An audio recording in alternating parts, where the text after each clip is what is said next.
We got leaks, and it looks like we are already getting some form of spoilers for Zendikar Rising. And this spoiler I found on Reddit, and it's going to be a manland. It's a rare, and it looks like we are getting manlands or person lands back into this block. So they started in World Wake, which is actually the same block which Zendikar came out in. And this one particularly, it's a colorless, so it goes well with the potentially Eldrazi theme. But in general, colorless is always good because you got Ujin as well in this block. So standard's going to be a lot of colorless. A lot of people think it's going to be rampant Ugin, green Ugin, kind of like a Tron deck, to be honest. But what do you have here? It's adds one colorless, and then for 4 mana, you can put 2 +1/+1 counters on Crawling Barrens. Then you may have it become a 0/0 elemental creature until end of turn, and it's still a land.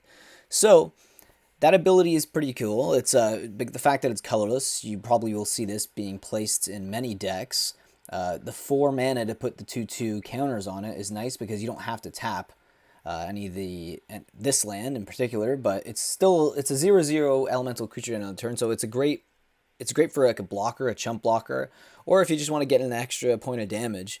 But it isn't a flying creature or anything like that, so it's going to be on the ground, so it's not going to be anywhere near as good as Celestial Colonnade, or some of the other manlands for that matter, actually, that have come out before in World Wake.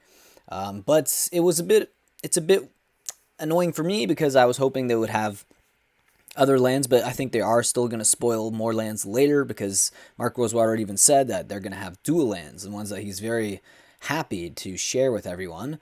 But manlands in general, I've never been a big fan of manlands, apart from Celestial Colonnade, because I throw 4 of them in my Blue-Eye Control deck. But yeah, I know, I play Blue-Eye Control.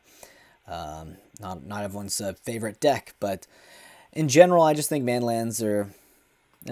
they're okay for Commander, but if you're playing competitive formats like Modern, unless it's obviously Control, they just kind of slow the game down.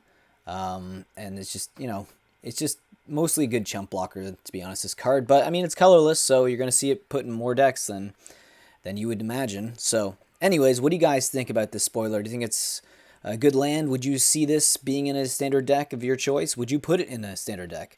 Would you put it in a Commander deck? I would like to know where you would see this card played the most. I believe it's going to be Commander. But anyways, I will look at your comments and get back to you. And of course, again, I will see you in the next video.